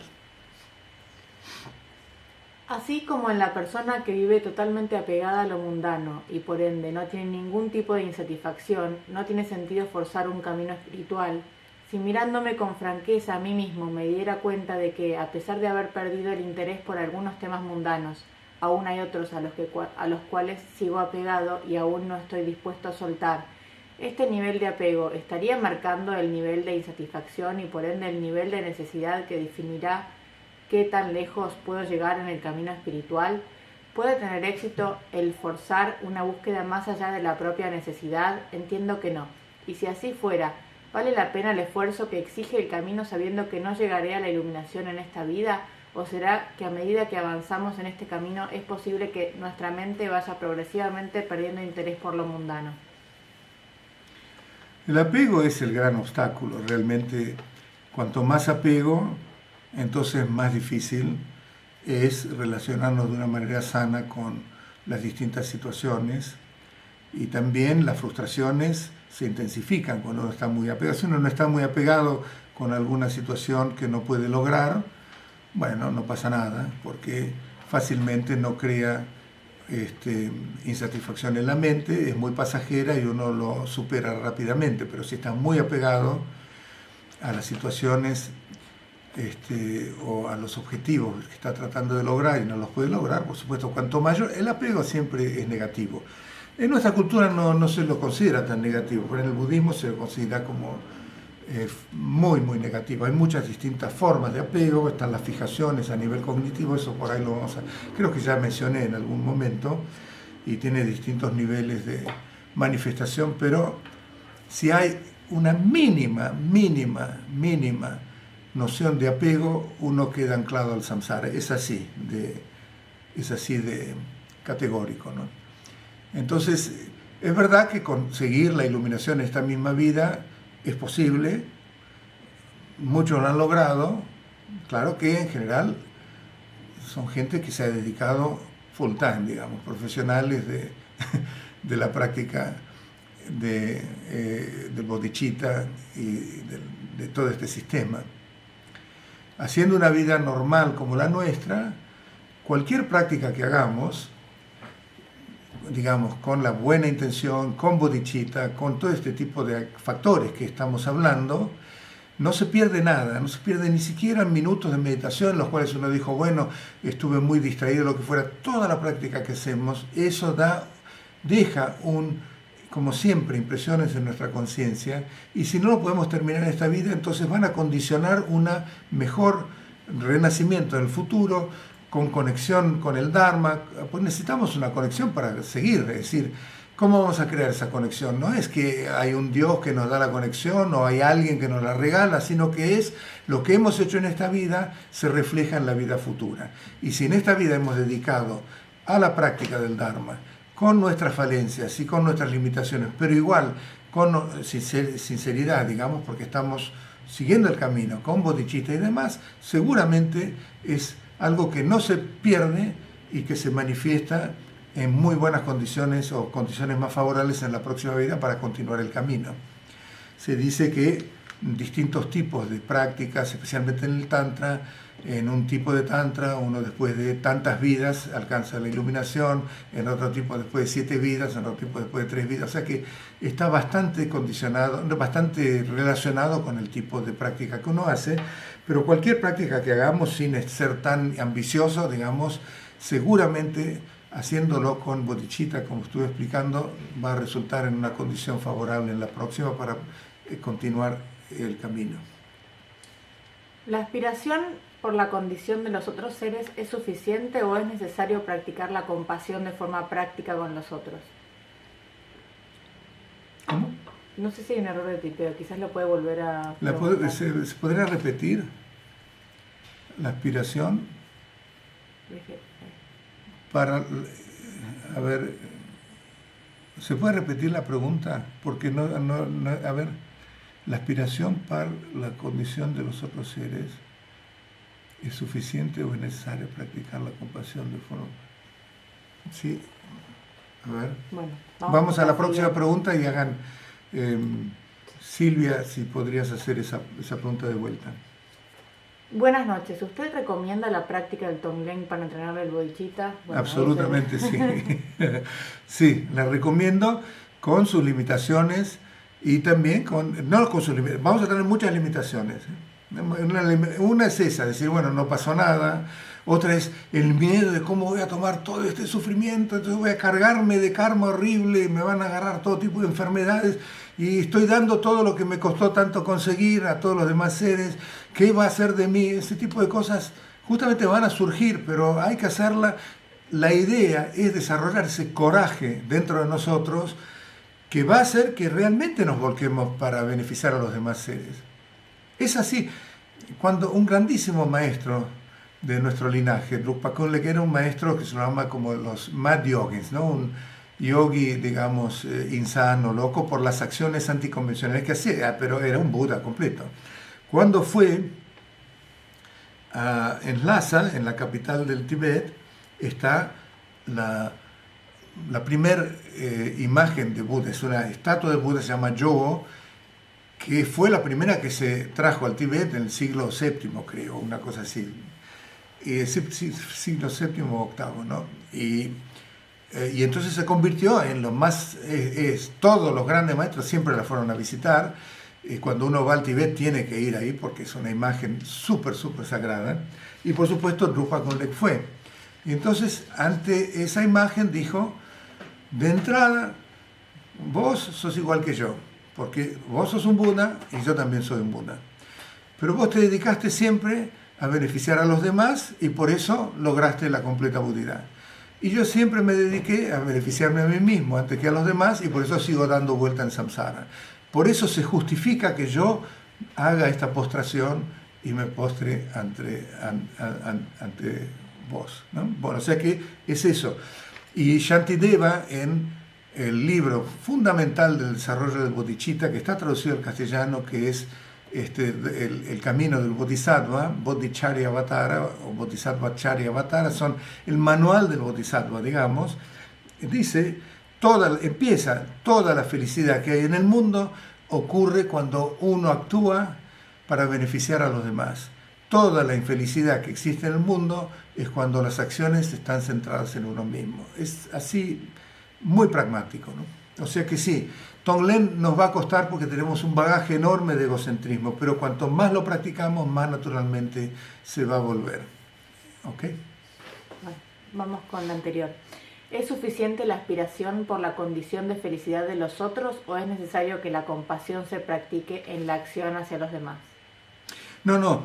Los dos aspectos. Yo dije que estaba en el bodhicitta relativo, está el bodhicitta de aspiración, que es justamente la intención, la aspiración para los demás seres. Eso se hace a nivel de sentarse sobre un almohadón, es una práctica de meditación, uno no interactúa con los demás, y después está el bodhicitta de aplicación, que ahí sí que empieza a interactuar con los demás, y es lo que se llaman las paramitas. Paramitas significa trascender. Trascender son acciones de generosidad, la primera paramita, la segunda es de disciplina, la tercera es de paciencia, la cuarta es de entusiasmo o de vigor, de energía, la quinta es la de la meditación o concentración y la sexta es la de la sabiduría. Ahora uno puede practicar generosidad, todas las otras 5 anteriores, si no la tiene con la sexta, no son acciones trascendentes.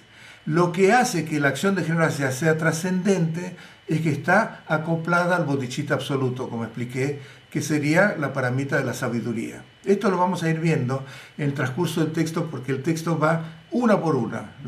¿Cuál es la cualidad mejor de la generosidad? ¿Cuál es la cualidad mejor de la disciplina? O sea que si me dan un tiempo vamos a ir viendo eso, pero en realidad los dos tipos de bodhicitta hay que practicar. Tanto el bodhicitta relativo, dentro del bodhicitta relativo se practica la de los inconmensurables para desarrollar la buena intención y también la del bodhicitta en acción, que sería la práctica de las paramitas. Pero eso lo vamos a ver de a poco.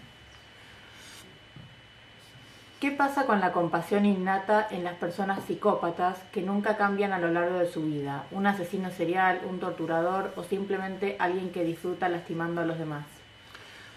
La sigue teniendo, pero está tan tapada por su neurosis y sus negatividades y la preponderancia de las aflicciones o las emociones destructivas que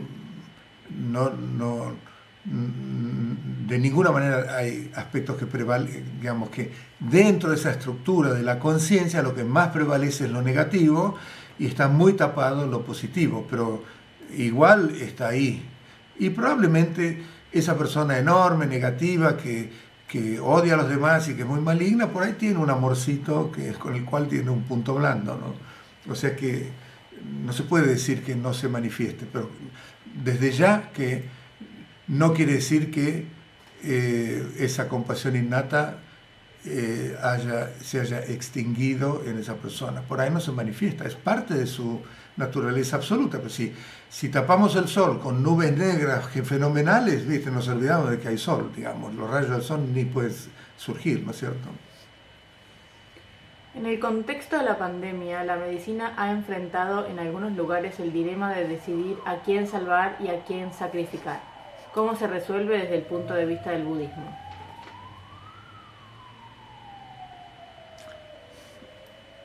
No sé, son esas preguntas difíciles, especialmente para el profesional que tiene que decidir en ese momento. Yo supongo que aplicando el mejor criterio, cualquier decisión no es win-win, como se dice, no hay una situación en la que todos ganan, uno pierde seguro.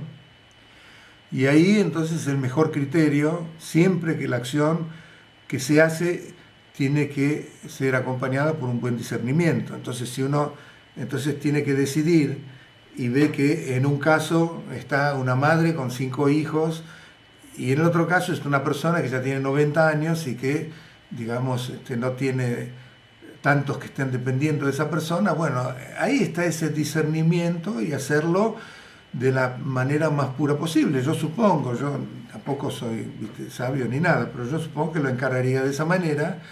Y lo que sí es que en esa decisión sí me cuidaría mucho de ver que no haya favoritismos, que no haya lealtad, porque por ahí esta madre en realidad es mi prima y el otro no tengo nada que ver, digamos, o alguna situación así de discriminación que puedan contaminar mi acción. Trataría de ver que mi acción exclusivamente está basada en un discernimiento y una empatía por el menos mal posible en esa decisión, pero mucho más no tengo para agregar, ¿no? Es una situación difícil. Gracias, Gerardo, disfruto mucho los encuentros y que puedan ser por este medio. ¿Cuál es, a su entender, la relación del ego con lo que el narcisismo que describe la psicología occidental? ¿Cuál es? Del ego. ¿Con el qué? Con el narcisismo que describe narcisismo, la psicología occidental. No sé qué dice la psicología occidental con el narcisismo. ¿Fomenta el narcisismo? Si fomenta el narcisismo, nada que ver con el ego, todo lo contrario. Con el principio del budismo, es decir, justamente lo que estamos tratando de hacer. Es verdad que uno al principio empieza con favorecerse a uno mismo, a medida que va progresando en el sendero, entonces es uno mismo al igual que los demás, pero después de desarrollar estos 4 inconmensurables ya se vuelca mucho más al beneficio de los demás antes que uno mismo. En ese contexto yo no entiendo bien cómo funcionaría el narcisismo, desde ya que no es una cualidad que se aconseja en el budismo para nada. Yo no sé muy bien si el narcisismo es fomentar la solidez del yo, porque de esa manera entonces uno ya tiene mucho mayor autoestima y todo ese tipo de cosas. Bueno, no sé muy bien lo que es el narcisismo. Todo lo contrario, dice el mito de Narciso, es superdición. ¿Es? Superdición. La perdición. La perdición, o sea que está mal visto en la psicología también, el narcisismo. Y entonces, sí, está mal visto, pero siempre está el ego ahí, digamos. Nunca la psicología cuestiona que hay un ego ahí, que hay que fortalecer, hay que arreglar o lo que fuera. El budismo va más allá, es decir, sí hay un ego ahora, pero bueno, tratemos de ver qué pasa con ese ego.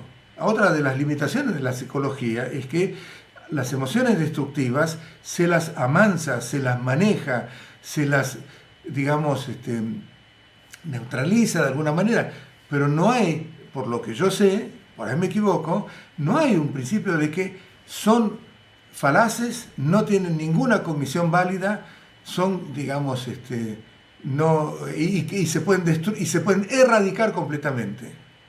Creo que no es parte de la psicología. No sé muy bien. Evidentemente vos tenés un conocimiento de la psicología, tratá de ver cuáles son, con lo que yo estoy explicando, cuáles son las coincidencias y cuáles no, y después, bueno, seguimos. Pero como yo nunca me psicoanalicé, entonces estoy hablando un poco así, viste, al voleo, ¿no? Cuando en un momento decís, les damos lo mejor que tenemos, ¿a qué te referís? Esa parte de la meditación me cuesta porque darle todo sería también entregar lo que más queremos a la persona que nos hirió. A la persona que nos hirió, sí, lamentablemente. Por eso cuesta tanto. Es un ejercicio mental, digamos, pero justamente esas son las resistencias. Es muy difícil. Parece una tontería. ¿Qué está hablando el budismo, esta cuestión? Me siento... No, hay que sentirlo genuinamente. Y dar lo mejor, sí, todo lo que tenemos nosotros. Y dar toda nuestra riqueza, dar nuestras parejas, por ejemplo, dar nuestros hijos, dar es como loco, en cierta manera. Pero bueno, ahí empieza a notarse los apegos y los favoritismos y los parcialismos, ¿no? Que son contaminantes de lo que estamos hablando, de una pura compasión, un puro amor altruista. Estamos apuntando, la vara es muy alta, la vara es inconcebiblemente alta para nosotros. Pero bueno, Buda es inconcebible para nosotros, o sea que estamos apuntando a eso, ¿no? O sea que en lugar de alejarnos de las personas constantemente negativas, es mirar compasivamente cuánto sufrimiento cargan y fortalecer nuestras acciones para su liberación. ¿Cuánto sufrimiento cargan? Sí, desde ya. Es decir, se dice, por ejemplo, que para alcanzar la iluminación nosotros dependemos de dos tipos de seres. Uno son los seres sublimes, los budas, bodhisattvas, seres que ya han trascendido el samsara y que nos pueden beneficiar con su influencia espiritual, con lo que se llama bendiciones, porque realmente tienen ese poder. Acuérdense que otra manera de describir lo que es el estado búdico es compasión, omnisciencia o sabiduría y también poder. Tienen esa capacidad, digamos, de bendecirnos, es decir, bendecir, chin, la palabra tibetana para lo que traducimos habitualmente como bendición, significa, son como olas de transformación, es decir, que pueden influenciarnos y mágicamente, por así decirlo, por el efecto de nuestra devoción hacia ellos también automáticamente tienen esa capacidad como para purificarnos, como para hacernos más inteligentes, como en el caso de Manjushri, como para hacernos más compasivos en el caso de Chenrezig, tienen esa capacidad. Entonces dependemos de ellos. También, para alcanzar la iluminación, dependemos de los seres comunes, porque si no tuviéramos seres comunes que nos irritan, no podríamos desarrollar la paciencia, que es un elemento fundamental, una de las cualidades fundamentales que tiene que tener, que son parte también de nuestro sistema humano. Entonces, para desarrollar compasión necesitamos gente que nos irrite. Para desarrollar generosidad necesitamos gente que necesite.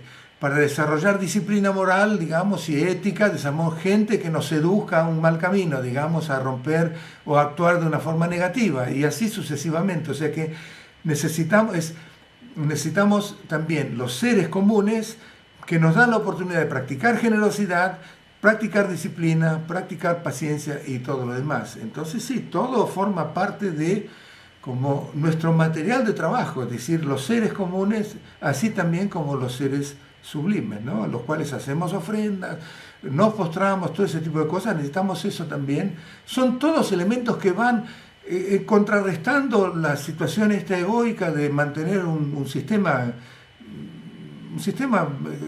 falaz de vuelta o ficticio basado en la suposición, ¿no? Es una técnica, el camino. Hay que recordar que el Dharma es un método. El Dharma es simplemente un nuevo hábito, por así decirlo. Somos producto de enormes hábitos, son esos hábitos los que han creado. A mí, ¿quién me creó? Gerardo. ¿Quién creó Gerardo? No me creó un Dios. No me crearon los demás seres. Los demás seres crean una visión de Gerardo de acuerdo con sus propios hábitos y su propia percepción. Pero yo, Gerardo, mi persona me la creé yo, ningún otro, en base a estos hábitos que yo tengo. ¿Ok? Entonces, el budismo nos propone también nuevos hábitos. El Dharma es un hábito nuevo. Pero hay una advertencia enorme que el hábito del budismo es algo que tenemos que descartar. El ejemplo clásico de que el budismo es como un bote que usamos para ir a la otra orilla, la orilla de la trascendencia. Pero el que llegó a la otra orilla con ese bote, nadie va a cargar con el bote. Y si quiere cargar con el bote, bueno, no llegó a la otra orilla. En otras palabras, Buda no es budista. Lo que se larga y lo que se descarta es el Dharma mismo también. ¿Ok? Pero el Dharma es una herramienta que es muy útil de utilizar porque justamente actúa para contrarrestar todos esos hábitos egocéntricos que tenemos que se manifiestan a nivel emocional, entonces practicamos amor, compasión y todo lo demás, y a nivel cognitivo, por eso practicamos el conocimiento de la vacuidad. Y eso lo proporciona el Dharma. Es decir, que el Dharma es como una especie de herramienta que actúa en varios frentes, pero que tienen un objetivo específico: destruir la reificación que nosotros tenemos, destruir ese dualismo que hace que reifiquemos todo y le demos una realidad a las cosas y a nosotros mismos que no tiene. ¿Cómo lo vamos a afrontar? No sabemos. Bueno, habiendo entendido que ese es nuestro problema, por eso es que el Dharma es primero estudiar, tener información para saber que tiene consistencia lógica, y una vez que hemos identificado que ese es el problema, entonces el Dharma nos provee todas las balas, digamos. Es como una especie de ametralladora que actúa por todos lados, a nivel emocional, a nivel también cognitivo, como para acercarnos y destruir todo lo que nos separa del conocimiento de nuestra naturaleza. Entonces sí, cuando hay seres que sufren, vamos a, por supuesto, no ahuyentarnos de eso, pero justamente utilizarlo como un incentivo para desarrollar compasión. Necesitamos a los seres. Último. ¿Hay un promedio de vidas aproximadas que tenemos que vivir? Perdón si la pregunta es infantil, pero pienso, el hecho de ser humanos y tener cuerpo habla de que estamos avanzados. ¿Hay vidas que nos acercamos más al Dharma? ¿Y hay vidas con más trascendencia? ¿Con más qué? Trascendencia. Bueno, se dice, ya lo vimos, esta existencia humana es la vida más favorable como para alcanzar la trascendencia, pero en sí misma tiene la enorme capacidad para todo lo que querramos hacer. Si queremos llegar a la trascendencia, es el mejor vehículo. Ya lo vimos, no voy a entrar en eso. Pero si no la utilizamos, como la mayoría de los seres humanos que vemos, bueno, no hay ninguna garantía. Haber llegado a un ser humano, eso es algo que diferencia de otras tradiciones, que creo que el hinduismo dice. Después de muchas vidas hemos llegado a un nivel de ser humano. Entonces no podemos bajar. No, para el budismo es todo temporario. En este momento somos un ser humano, sí. ¿Cómo se produjo ese nacimiento humano? Seguramente se produjo porque hay una causa. La causa es una causa muy pura, tiene muchas condiciones que dieron como fruto que tengamos no solamente una vida como ser humano, pero además una vida que está en este camino, que tiene las posibilidades de la trascendencia, por así decirlo, y la iluminación. No todo el mundo tiene ese tipo de conexión. Entonces, esta vida humana la podemos utilizar como para llevar a ese objetivo de la completa iluminación, o también la podemos perder. Y perder porque hacemos acciones negativas, ahí sí, así como la conseguimos, la podemos perder y podemos renacer en algún renacimiento peor. Y hemos hecho siempre esto. Samsara significa dar vuelta. Samsara significa, Korva significa ir dando vuelta. Es un tipo de existencia cíclica que a veces estamos arriba, a veces estamos abajo. Entonces, nada garantiza de que en nuestra próxima vida nosotros nos elevemos. Una pregunta, Hitler era un ser humano, Stalin era un ser humano, ¿no? ¿Qué sé yo? Toda esta gente así tremendamente dañina que invitó millones y millones de seres sin ningún tipo de compasión, eran seres humanos. ¿Por qué? Simplemente por haber renacido como ser humano, entonces ya están garantizados para después evolucionar y tener un mejor renacimiento. No, el budismo no toma eso. Y es bueno que no tome eso, justamente por la impermanencia que habíamos visto y que todo cambia. Nuestra mente constantemente va pasando por una emoción aflictiva por otra. y cada una de esas emociones aflictivas son las causas que pueden ponernos en uno de los 6 reinos de existencia. Como son erráticas y como cambian constantemente, entonces, bueno, nada garantiza de que en el momento de la muerte tengamos un renacimiento más arriba, porque por ahí, en el momento de la muerte y antes del momento de la muerte hemos actuado de una manera muy negativa. Bueno, no hay nada que garantice que ya hemos logrado la credencial humana y de ahí en adelante ya somos del mejor club y vamos a subir al estrellato. No, eso no se da. De acuerdo con el budismo no se da. Bueno, tengo una buena noticia para dar a los que ya han leído el primer volumen de este libro que está en inglés, el Royal Seal of Mahamudra, que me llevó muchos años de traducir. El primer volumen salió en 2015, el segundo volumen salió hace 10 días. Es y se puede, bueno, que se puede, está al revés, no sé cómo se lee, supongo que está al revés, pero no hay otra manera. Y bueno, no estoy haciendo marketing para que lo compren, pero les aviso que salió por el que lo quiere comprar. El primer volumen ya lo ha traducido Roger y ya está revisado y todo, y bueno, cuando termine la pandemia vamos a ver de poder publicarlo en castellano. Y el segundo volumen es todo el camino del Mahamudra, que es la enseñanza principal de nuestro camino. Eso es, en realidad, ya con esto se ha completado este trabajo. Se lo considera como el trabajo en el budismo tibetano que más exhaustivamente ha descrito todas los caminos dentro del Mahamudra, los distintos niveles, las distintas prácticas, los desvíos que pueden haber, los obstáculos que pueden haber, de qué manera resolucionarlos. Muchísimos lamas lo consideran como realmente la obra mayor dentro de este sistema del Mahamudra. O sea que bueno, está ahí. Creo que en Amazon se puede comprar en Shambhala. Y bueno, vamos a traer acá. Lo que pasa es que yo puedo traer también y hacer como hicimos acá siempre, traer de estos volúmenes.